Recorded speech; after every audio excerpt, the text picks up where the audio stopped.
Radio ESME informa. México, a 11 de septiembre de 2012, en la Plaza de la Constitución, de cara al pueblo de México. Contrainforme, yo soy 132.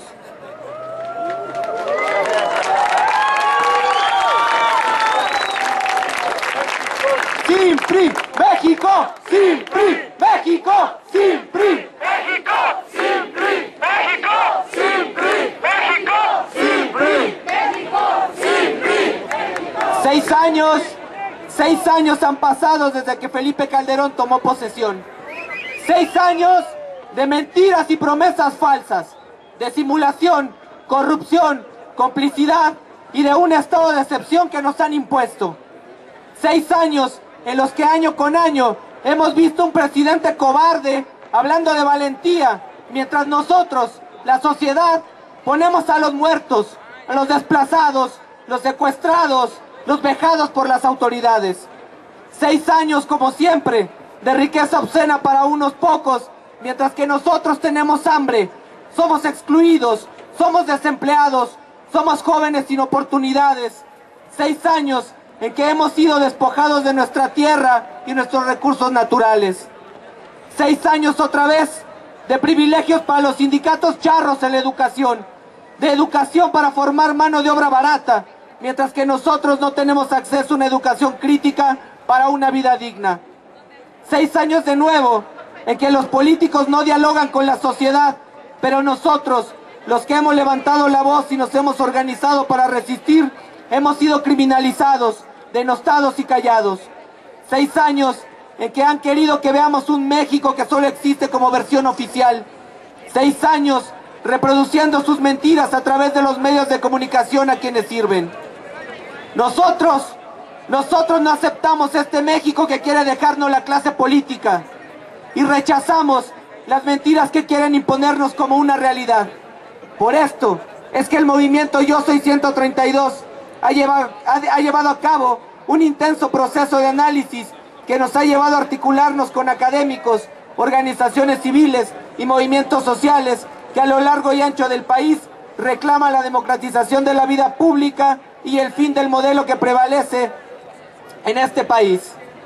Este análisis parte de la lectura crítica de la situación actual que vive México después del gobierno de Felipe Calderón, y es también lo que nutre nuestro plan de lucha.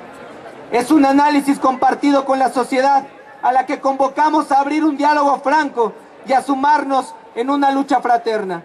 Este es el informe que el movimiento Yo Soy 132 da a la nación sobre la situación actual en 6 ejes emblemáticos y que hacemos público para someterlo a discusión, al diálogo y al debate con la sociedad civil organizada que desea un México más justo, libre y democrático. A continuación, presentamos lo que hemos denominado los saldos de este sexenio.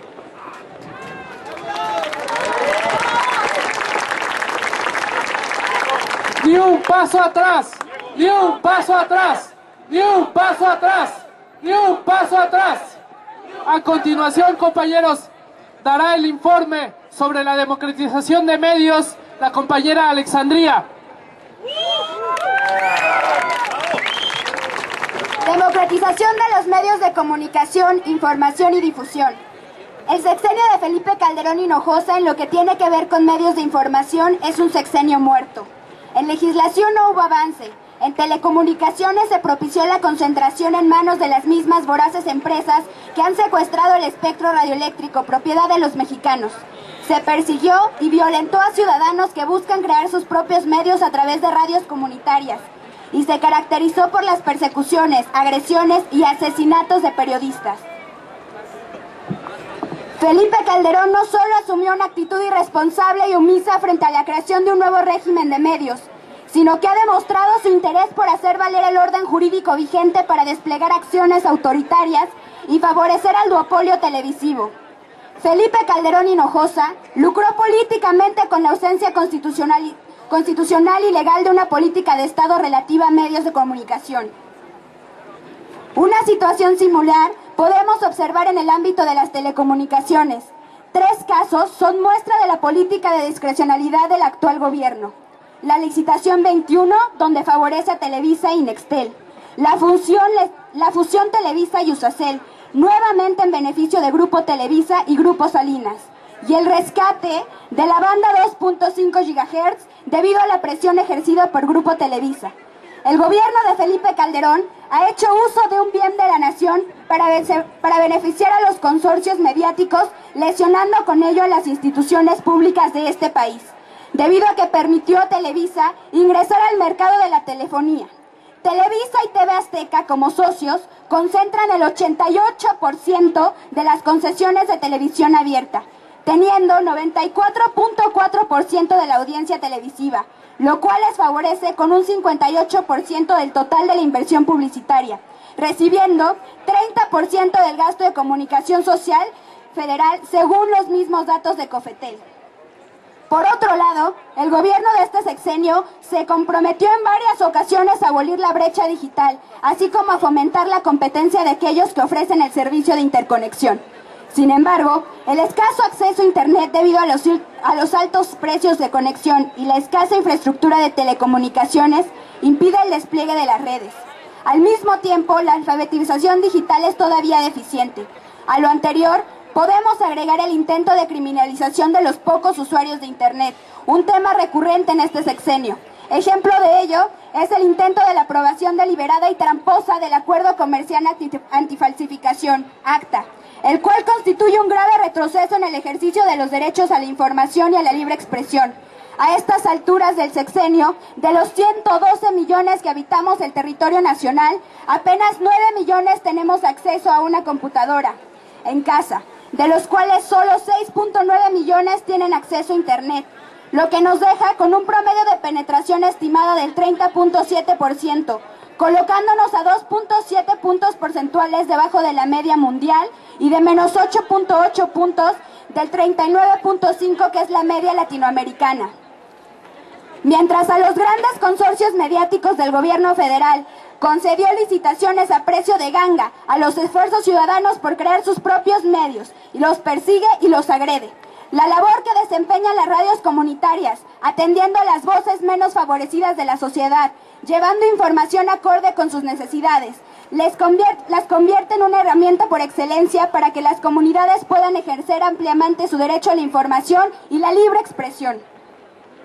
Estas son algunas de las radios comunitarias que han sido violentadas durante este sexenio: Radio Diversidad Veracruz, Radio Tierra y Libertad Nuevo León, Radio Huecacuca Michoacán, Radio Eyimpiti, Radio Ñomandá Guerrero, las cuales han sido agredidas y perseguidas por el gobierno federal. La crisis de seguridad pública del sexenio se vio reflejada en el ejercicio de la libertad de expresión, registrándose un incremento preocupante de la violencia y la censura sobre periodistas y comunicadores. Desde el año 2000 se han registrado 72 periodistas o comunicadores asesinados, 13 desaparecidos y 40 ataques a instalaciones de medios de comunicación. Tan solo en el año 2011 se registraron 172 agresiones en contra de periodistas y comunicadores que van de amenazas, asesinatos, desapariciones, desplazamientos forzados, privación ilegal de la libertad, ataque cibernético y acciones legales. Destacamos que durante el gobierno de Felipe Calderón, el patrón de la violencia contra la prensa cambió sus características. A lo largo de 6 años, el problema de la censura se agregó al escenario de los periodistas y rehenes y ataques directos a las instalaciones de los medios de comunicación. En torno a la censura, destacó que el ataque sobre el gremio de periodistas a nivel nacional por parte de funcionarios públicos rebasó 53% de los casos, mientras que los atribuibles al crimen organizado se encuentran sobre 13%. Los casos de Lidia Cacho y Carmen Aristegui resultan en este sentido paradigmáticos. Es así como queda desmentido el discurso oficial de que el responsable de violentar la libertad de expresión en el país es el crimen organizado.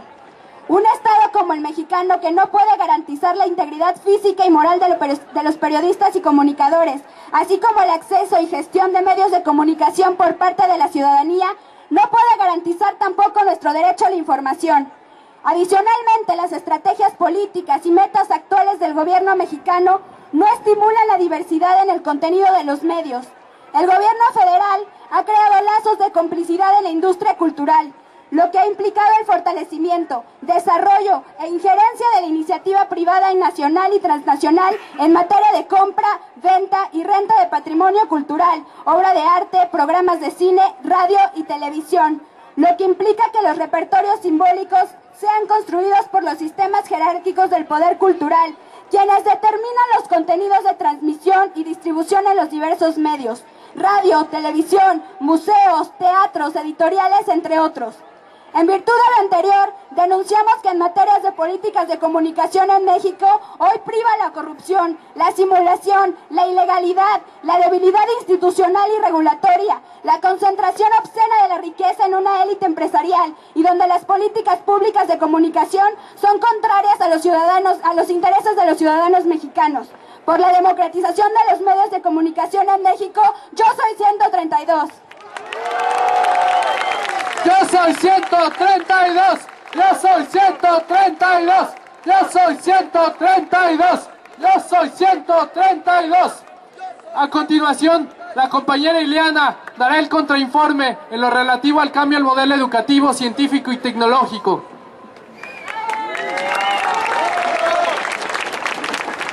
Educación. La política en torno a educación, ciencia, tecnología y arte, presentada en el sexenio de Felipe Calderón, antepone los intereses del sector empresarial nacional y global sobre las necesidades sociales. En el caso de educación, los modelos y planes educativos se adecuan a un mercado laboral inequitativo.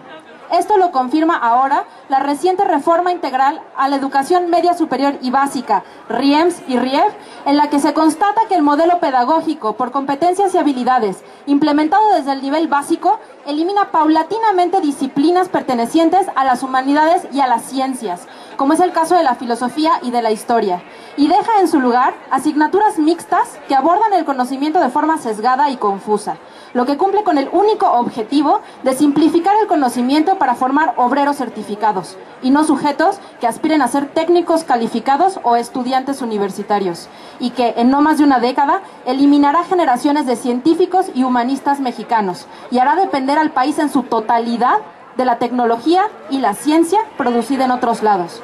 Tanto la RIEM como la RIEMS recorren el camino de la masificación de habilidades básicas y deja el conocimiento especializado a los países en desarrollo, a los países desarrollados, convirtiéndolo en una propiedad para las élites, hecho que condenaría al país al rezago y al nulo crecimiento en todos los ámbitos.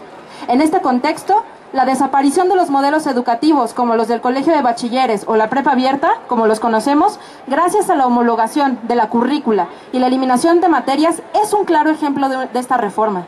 Aunado a esto, la SEP pretende maquillar las cifras de deserción al proponer un certificado parcial. Su próximo argumento será: no tenemos desertores, sino numerosos certificados parciales. El ingreso a una educación media y superior de alto nivel académico, como es en instituciones públicas como la UNAM, la UAM, el POLI, es cada vez más difícil para los jóvenes, debido a que el crecimiento de las instituciones públicas no corresponde con la demanda educativa en nuestro país.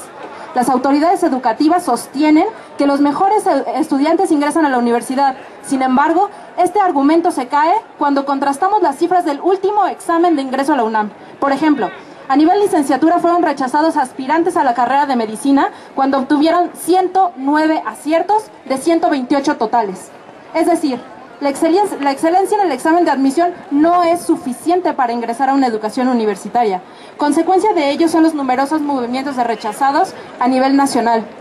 Sin embargo, las autoridades educativas atribuyen el fracaso académico a los jóvenes estudiantes, cuando son ellos los responsables de fortalecer y generar nuevas opciones educativas de calidad.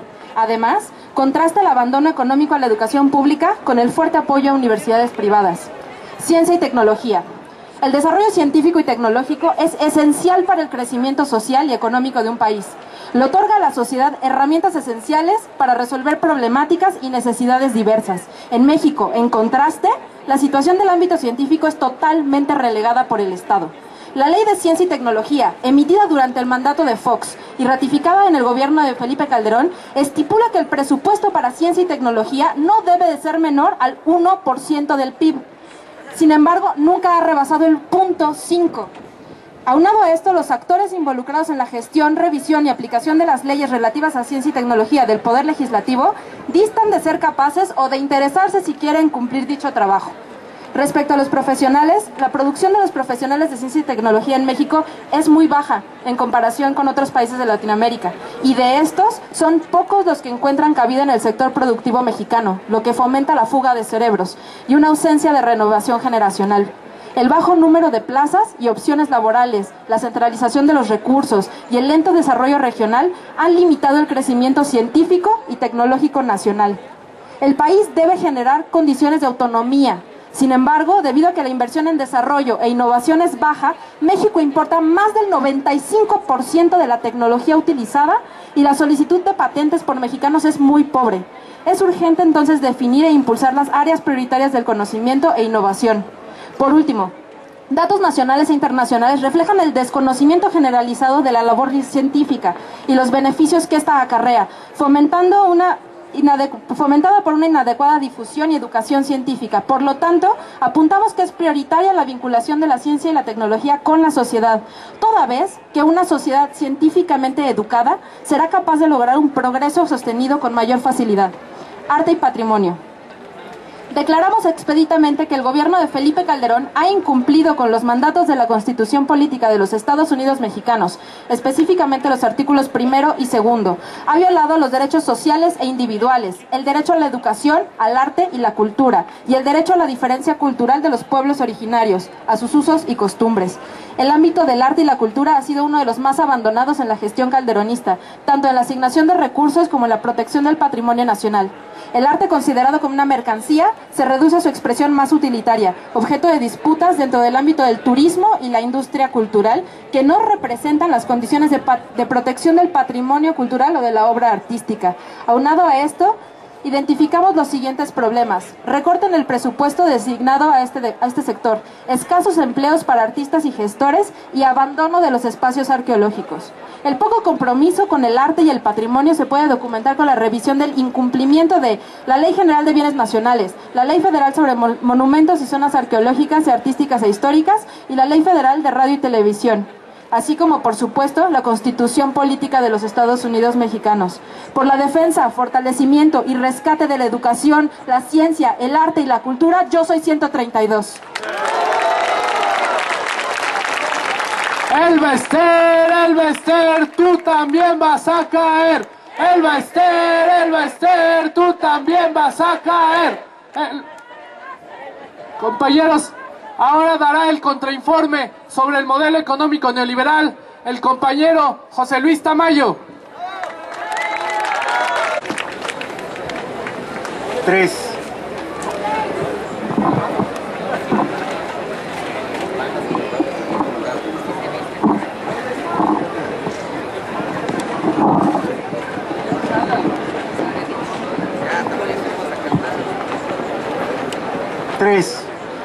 Cambio al modelo económico neoliberal.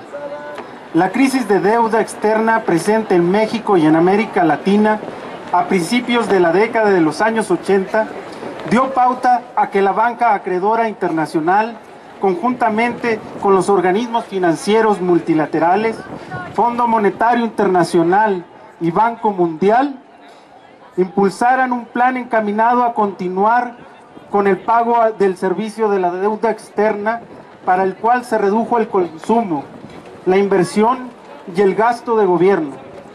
Junto a las políticas de ajuste restrictivas, se procedió al cambio y ajuste estructural, que consistió en la apertura de la economía mexicana a los flujos financieros y mercantiles internacionales, y en su inserción forzada a la globalización capitaneada por los Estados Unidos. La agenda de reestructuración neoliberal de la economía ha avanzado sin interrupciones desde entonces. No obstante, el capital financiero internacional ha empujado las llamadas reformas estructurales de tercera generación. Entre ellas destacan: 1. La privatización de los servicios de seguridad social, como el caso de las pensiones para el retiro. 2. la apertura al capital privado de sectores estratégicos ligados a la producción y distribución de energía. La construcción de grandes obras públicas por medio de las llamadas asociaciones público-privadas. 4. Una reforma fiscal que disminuya aún más el impuesto sobre la renta y, en su lugar, aumente los impuestos al consumo, como el caso del IVA generalizado a medicinas y alimentos. Y 5. La total desregulación del mercado. La política económica seguida por el Estado está concentrada en la estabilidad macroeconómica, beneficiando a los capitales financieros internacionales y en detrimento del nivel de vida del grueso de la población. La llamada estabilidad macroeconómica, que beneficia a unos cuantos, se obtiene sacrificando a la pequeña y mediana empresa, a los trabajadores y a los campesinos. Así, contamos con una política monetaria que tiene como fin último el control de la inflación, sacrificando el crecimiento económico y la utilización del tipo de cambio como palanca para impulsar a la industria mexicana. Asimismo, la política fiscal que mantiene el equilibrio presupuestario se subordina al objetivo de la política económica monetaria. La apertura económica sin estrategia y la ausencia de una política industrial han impedido la generación suficiente de empleos. Asimismo, el alza de los precios de los alimentos afectó el poder adquisitivo de las familias. Todo esto se traduce en un saldo de 12 millones de personas más arrojadas a la pobreza durante el sexenio de Calderón. Hablar de desempleo es también hablar de la precarización del trabajo. Los datos muestran que el número de mexicanos ocupados en la economía informal asciende a casi 14 millones. De ellos, 4.2 millones pertenecen a la población ocupada que no percibe ingresos. 6.4 millones perciben cuando mucho un salario mínimo. Y otros 10.8 millones ganan entre 1 y 2 salarios mínimos. Según cifras del INEGI, ha aumentado el desempleo, la ocupación parcial y la desocupación con estos porcentajes. En el 2006, la tasa de desocupación era del 3.6%, mientras que en el 2011 ascendió al 5.4%. En el 2006, la tasa de subocupación era de 6.9%, mientras que en el 2011 ya ascendía al 8.2%.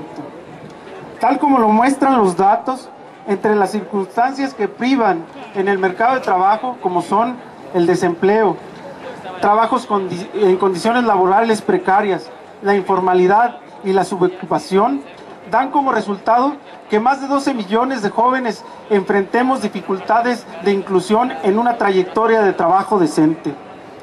Este modelo económico necesita del despojo de las garantías de los trabajadores. Para ello, se implementan diversas medidas que evitan que estos se organicen y defiendan sus derechos. Durante el sexenio de Felipe Calderón se han dado problemáticas como la de la desaparición de Luz y Fuerza, algunos charrazos en el magisterio, como en Chiapas, en Baja California y en la sección 9 del Distrito Federal. De igual manera, no se ha resuelto la situación con el Bester Gordillo y el CENTE. No se ha dado solución al problema con la CENTE, con los mineros desde 2006 en Cananea, Sicarza, Taxco y Sombrerete, con los trabajadores de tierra en aviación, con los trabajadores de la vidriera en San Luis Potosí y con los petroleros independientes, entre otros. Este modelo económico no solo reduce las condiciones de vida de la mayoría de la población en beneficio de unos cuantos, sino que también se basa en la sobreexplotación de los bienes naturales del país. El modelo económico depredador, tanto en su ámbito productivista en el sector rural, en el desarrollo de infraestructura turística por y para extranjeros, así como en su dimensión extractivista, implica un fuerte deterioro ambiental, caracterizado por la pérdida de hábitats y biodiversidad, por la aceleración de los procesos de desertificación, por pérdida y degradación de suelos, por la incapacidad de captación de agua, por el menoscabo de reservas de agua fósil, por la intrusión de agua contaminada en las costas y por el deterioro o desaparición de lagunas costeras.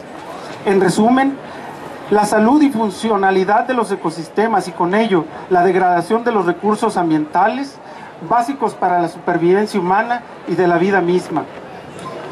Estos procesos han generado a la vez un enorme proceso de resistencia de los pueblos y comunidades campesinas y los pueblos originarios que son despojados de sus tierras para fomentar el crecimiento económico basado en megaproyectos de infraestructura, mineros, carreteros y energéticos. Entre muchos otros, destacan los procesos de resistencia en defensa de la tierra, el territorio y los bienes naturales en La Parota, en Huesca, en El Zapotillo, en Cherán, en Ostula, en Ocotlán, en el Cerro de San Pedro, en la delegación Magdalena Contreras, entre cientos de resistencias más.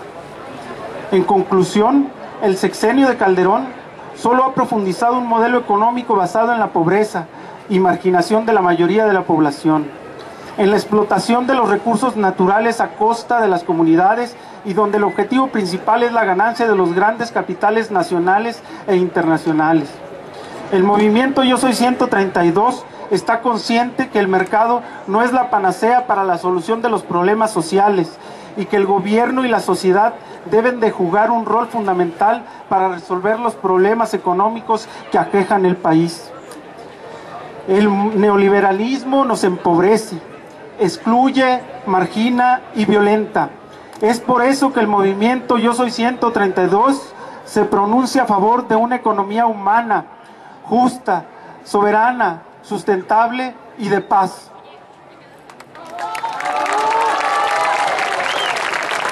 Queremos hospitales, no queremos militares. Queremos escuela, queremos trabajo. Queremos hospitales, no queremos militares.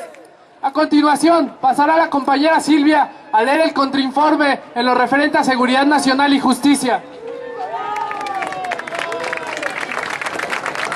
En el año 2006, Felipe Calderón Hinojosa arribó a la presidencia luego de un proceso electoral en el que quedó en duda su triunfo, abriendo así un periodo de polarización social sin precedentes en los últimos 30 años de México, cuyo ejemplo sustancial fue la movilización social en el estado de Oaxaca del movimiento magisterial. Producto de la debilidad e ilegitimidad del nuevo gobierno, este emprendió una guerra contra el crimen organizado que se transformó discursivamente en una supuesta guerra contra el narcotráfico. Esta guerra, como señalan los análisis de autores como Ana Esther Ceseña, Carlos Facio, Laura Carlsen, consultados por el movimiento Yo Soy 132, fue emprendida por el gobierno federal como parte de la estrategia de legitimación de un gobierno emanado de un proceso electoral cuestionado y la necesidad de aumentar los lazos de subordinación diplomática, política y militar del Estado mexicano con la política de seguridad nacional de la Casa Blanca. Esto mediante la firma de planes y tratados internacionales como la Alianza para la Prosperidad de América del Norte, ASPAN, por sus siglas en inglés, y el Plan Mérida, además de una serie de reformas y leyes como la Ley de Seguridad Nacional, como reformas que Calderón les dejó encargados al Congreso, como la reforma a esta ley o a la reforma al Código de Procedimientos Penales, que legitiman el estado de excepción, el espionaje, además de la criminalización a los menores de 18 años. Producto de estas alianzas, el Estado mexicano ha recibido más de 1.400 millones de dólares cada año bajo el rubro de ayuda, según datos del Colegio de México. De ayuda al combate al narcotráfico por parte del Congreso de los Estados Unidos, bajo el rubro del Plan Mérida, mediante el cual se ha emprendido ofensivamente una política de guerra en Centroamérica, el Caribe y Sudamérica. El ejemplo más claro de ello es la instalación de la Oficina del Sistema Interamericano contra el Crimen Organizado en México el pasado mayo de 2012, que impulsará la guerra contra el narcotráfico, esta supuesta guerra y la militarización en Centroamérica y el Caribe. Revistas de investigación como Proceso y Contralínea han dado cuenta de la base y profundización de la injerencia de Estados Unidos en México. La presencia de autoridades y efectivos de la DEA, la CIA, el FBI en acciones de inteligencia en territorio mexicano tuvo su ejemplo emblemático con el operativo Rápido Furioso en 2009, con lo cual se permitió el tránsito de más de 2,000 armas y municiones en territorio nacional. A la par, el adiestramiento en contrainsurgencia de mandos militares mexicanos por el Comando Norte ha sido una muestra de la subordinación militar al Pentágono, junto con la activación de la Cuarta Flota en 2008, bajo el cobijo del gobierno de Calderón, el cual permite el fortalecimiento de la presencia militar de los Estados Unidos en México y en toda América Latina.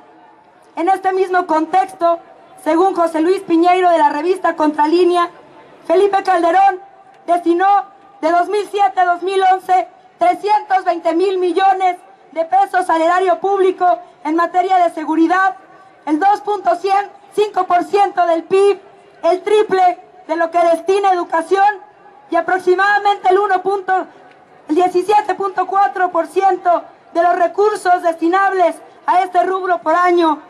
Esto ubica a México en el 11º país con más gasto en materia de seguridad en todo el mundo. Con estos recursos, el gobierno calderonista ha emprendido una campaña de militarización del país que, según la revista Animal Político, ha llevado a más de 45,000 militares y un número indeterminado de marinos, de policías federales a los diferentes estados en los que la violencia del narcotráfico se ha manifestado. Esta estrategia de militarización del país en esta supuesta guerra contra el narcotráfico no ha demostrado ser efectiva. Lejos de terminar con la violencia atribuida al crimen organizado, esta guerra ha acrecentado, multiplicado y complejizado los escenarios en los que se da dicha violencia. Esta guerra que los ciudadanos no pedimos, ha causado una verdadera catástrofe nacional. 80,000 muertos, 250,000 desplazados, aunque hay investigaciones que manejan cifras de más de 1,5 millones de desplazados en nuestro país, 30,000 desaparecidos, 20,000 huérfanos, 5,000 niños asesinados.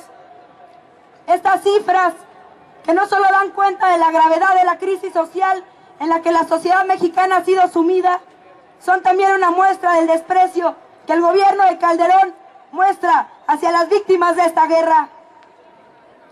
Testimonios del movimiento por la paz con justicia y dignidad dicen: somos víctimas, no somos daños colaterales, no aceptamos esta condición porque esta exonera de responsabilidades a quienes nos han obligado a vivir en este estado de excepción, a quienes han sido cómplices por cerrar los ojos y suprimirnos, por desconocernos, por matarnos, secuestrarnos y desplazarnos una y otra vez con su política de muerte.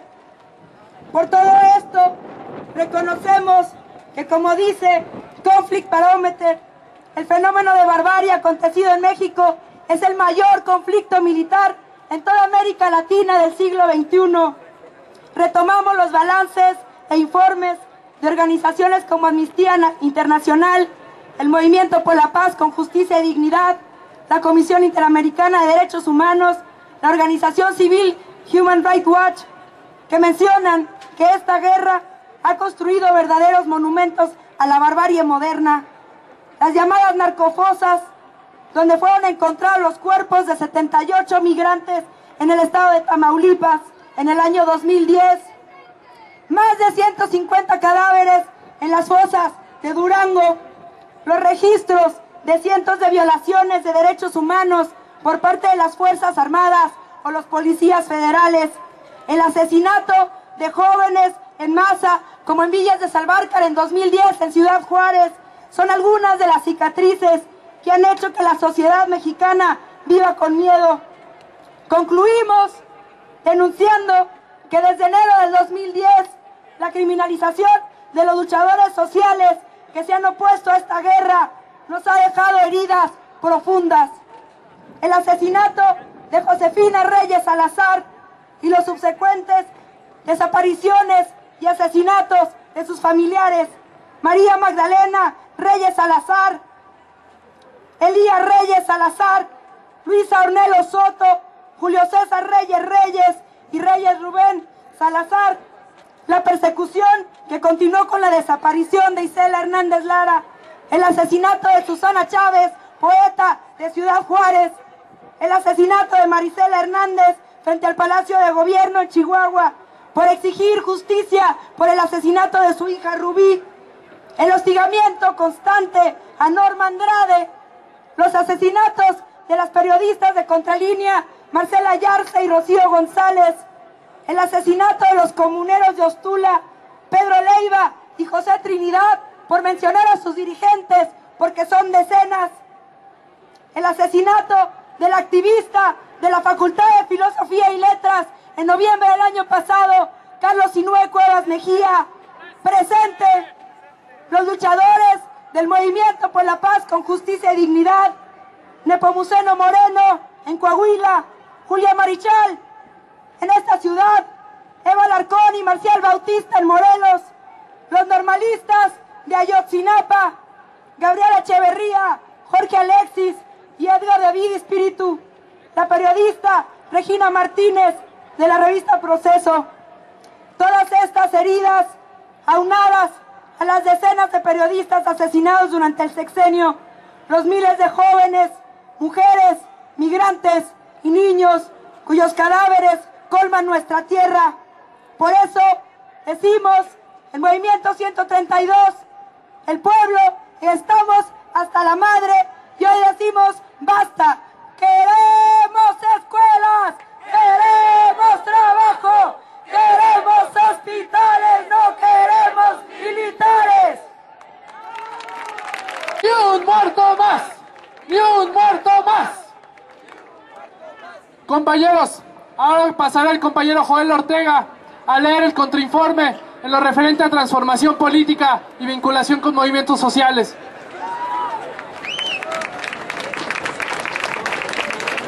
Informamos que el gobierno de Felipe Calderón no impulsó una democratización del Estado, sino que por el contrario profundizó sus aspectos más autoritarios.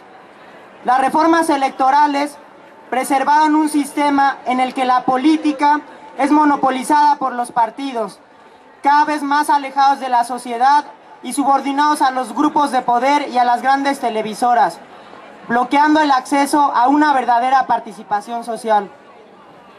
El corporativismo y el clientelismo siguen siendo las formas en las que el gobierno se relaciona con la sociedad. El gobierno prefirió aliarse con las cúpulas de los sindicatos corporativos y atacar a los trabajadores organizados de manera independiente y democrática. Asimismo, los crímenes de odio hacia las mujeres se presentaron sistemáticamente en todo el territorio nacional, haciendo evidente la necesidad de una reforma a la ley que reconozca y penalice estos delitos.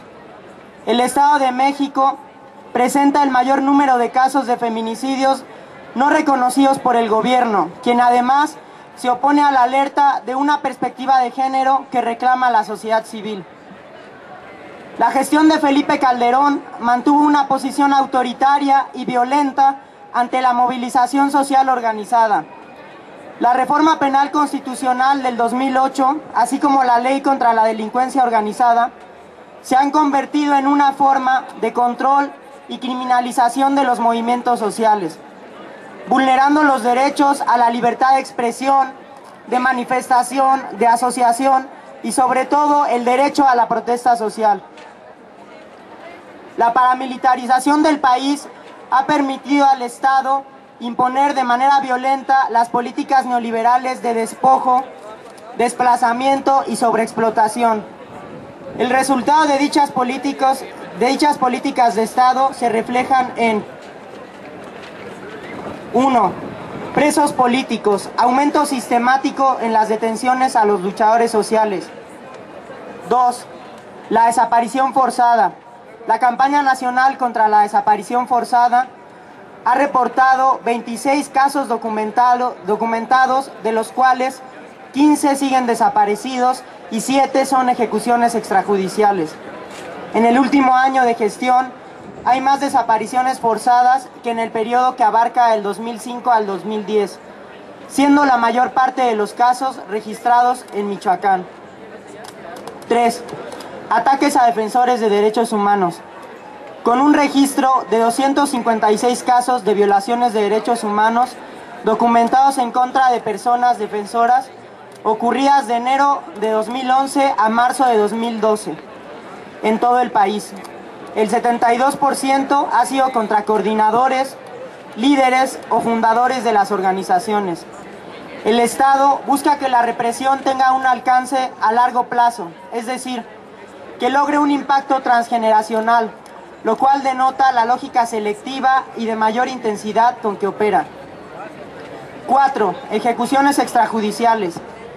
Es uno de los fenómenos de represión a los movimientos sociales de mayor impacto y violencia, dada su naturaleza de vulneración del derecho a la vida por parte de quienes deberían garantizar las condiciones mínimas de seguridad.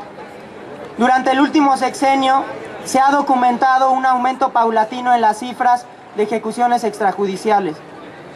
Mientras que en 2008 se registraron 6 casos, en el periodo que va de enero a mayo del 2012 se han documentado 29 casos, la mayor parte en Guerrero y Oaxaca. En un contexto donde las políticas violatorias de los derechos humanos han afectado a distintos sectores en resistencia, el pueblo de México debe saber de la arrogancia y la prepotencia con la que el actual gobierno federal trata a los movimientos sociales. Ejemplo de ello son el sector laboral. El 11 de octubre de 2009, el gobierno federal decidió atacar al Sindicato Mexicano de Electricistas. Con sus casi 100 años de histórica lucha, los electricistas se han visto afectados por todo el aparato estatal. Javier Lozano, al mando de la Secretaría del Trabajo, negó la toma al secretario general de este sindicato, además de intentar una y otra vez generar división interna. Más tarde, el Ejército y la Policía Federal tomaron por asalto las instalaciones de la Compañía de Luz y Fuerza del Centro, que continuaron tomadas y saqueadas aún meses después. Fue así como el presidente del empleo resolvió echar a la calle a 44,000 trabajadores en activo y dejar en la incertidumbre a 22,000 jubilados. Calderón no ha dado ninguna prueba de sus acusaciones contra los trabajadores y las tarifas y el servicio eléctrico no han mejorado. Otro de los casos paradigmáticos es el de los 76 mineros sepultados en la mina de Pasta de Conchos. El gobierno tampoco ha hecho justicia a sus familiares, quienes exigen la entrega de los cuerpos de las víctimas. Por el contrario, el Grupo Minero México sigue operando impunemente en nuestro país, manteniendo en las peores condiciones a los trabajadores. En el caso del asesinato de 49 niños en la guardería ABC en Hermosillo, Sonora, tampoco ha habido deslinde de responsabilidades, ya que ni Eduardo Burs, exgobernador de Sonora, ni Juan Molinar Orcasitas, exdirector general del IMSS, han pisado la cárcel. Aquí tampoco ha habido justicia. Siguen sin cumplirse los acuerdos de San Andrés y nuevamente se atenta contra la autonomía y la autodeterminación de los pueblos indígenas.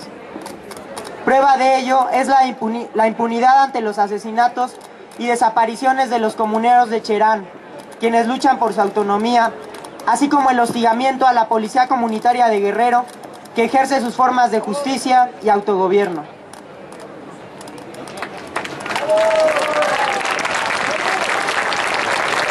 A continuación pasará el compañero que dará el contrainforme de cambio al modelo de salud.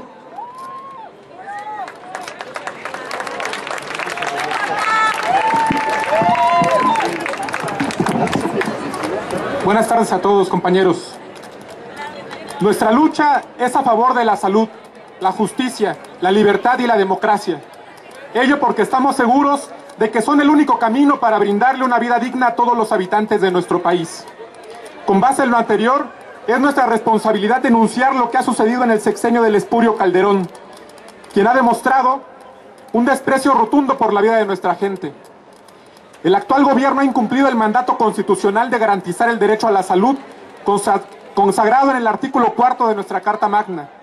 Una muestra de ello es que somos el país con la más baja proporción del gasto asignado en el sector público a la salud. Solo tenemos el 5.9%, comparado con Estados Unidos, que tiene el 16%, Francia el 11.2% y Suiza el 10.7%. Entre 2000 y 2008, el producto per cápita del gasto destinado a la salud solamente creció 3.3%, cuando la media entre los países de la OCDE fue de 9%. La salud no es un área que deba ser dejada a la deriva o a la suerte. Cuidarla es el mandato supremo de nuestra sociedad y no admite ninguna excepción.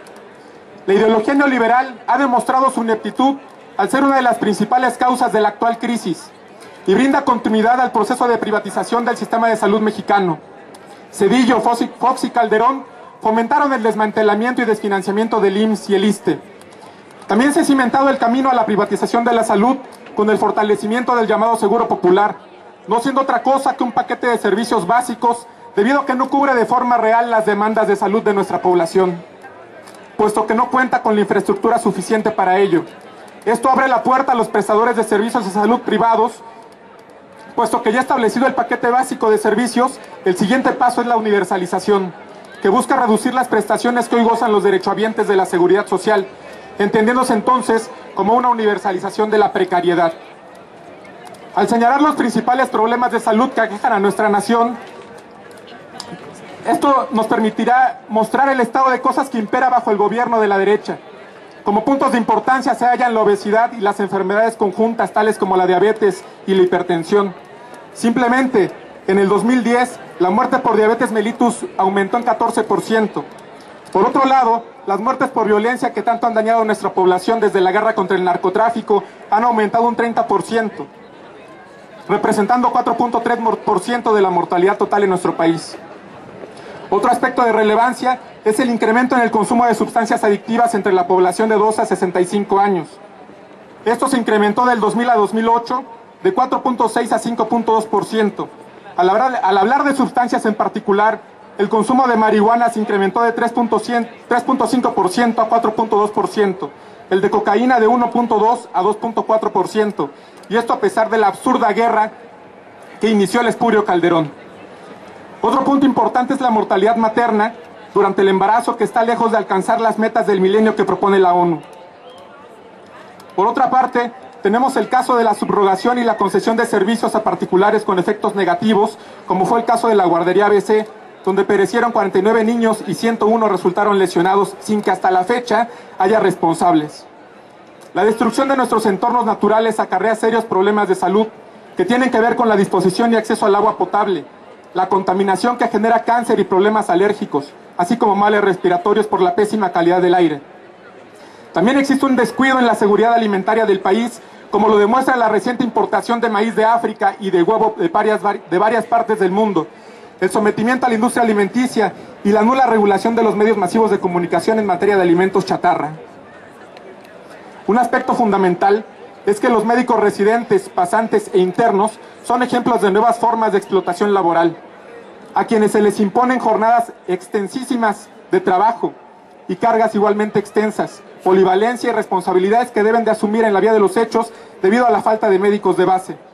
Ellos son la fuerza laboral en que se funda la atención médica en los 3 niveles de atención, tanto en el campo como en la ciudad. De esta manera, la imposición de Enrique Peña Nieto busca culminar la obra que iniciaron las administraciones panistas, beneficiando a la iniciativa privada a través de fondos públicos en detrimento del bienestar de la población, en lugar de fortalecer las instituciones de salud que ya existen. Finalmente, nos manifestamos por un sistema de salud de acceso a toda la población, sin limitación alguna, que contemple todas las enfermedades, que sea de calidad, que sea efectivo, basado en la prevención y promoción de la salud. Un sistema sanitario que verdaderamente atienda las enfermedades crónico-degenerativas y no las convierta en un motivo de lucro. El médico marchando también está curando. El médico marchando también está curando. Estos son los saldos de estos 6 años. Sobre esto concluimos que ha sido un sexenio lleno de hambre, exclusión, desinformación, desigualdad, enfermedad, despojo, represión y muerte. Felipe Calderón es responsable por estos 6 años de decisiones tomadas a espaldas del pueblo. Sabemos que este gobierno ha sido la continuación de un sistema corrupto, donde unos cuantos imponen sus intereses sobre las necesidades de los más. Y sabemos que con Enrique Peña Nieto, este sistema simplemente tomará un nuevo rostro. Y otra vez nosotros, la sociedad, pagaremos los costos impuestos por esta clase política. Pero también sabemos que hoy tenemos la posibilidad de organizarnos, de resistir contra estas políticas, de proponer, pues, un país diferente. Por eso convocamos a todos, a la sociedad en general, a que participe de este diálogo y a unirnos en una lucha fraterna por la transformación de México. Por eso los invitamos a los foros sobre este contrainforme en su versión extendida, que tendremos los días 4 y 5 de septiembre, martes y miércoles de la próxima semana, en la Facultad de Economía de la UNAM, a partir de las 10 de la mañana, y donde participarán académicos y movimientos sociales como Adolfo Gili, Luis Hernández Navarro, Rodrigo Gómez, Gerardo Albarrán, el doctor Hugo Aboites, el Movimiento de Aspirantes Excluidos a la Educación Superior, el Frente de Pueblos en Defensa de la Tierra, el Movimiento de la Comunidad de Cherán Kerry, el doctor Julio Volvinic, el Consejo Regional Virárrica, la doctora Naster Ceseña, Carlos Facio, el Movimiento por la Paz con Justicia y Dignidad, el Movimiento Opositor a la Presa El Zapotillo, el Tribunal Permanente de los Pueblos, el Comité Cerezo, Gustavo Leal, entre otros. Construyamos el camino que florece en nuestras manos. Si no ardemos juntos, ¿quién iluminará esta oscuridad? Yo soy 132, yo soy 132, yo soy 132, yo soy 132, yo soy 132. Muchas gracias, compañeros.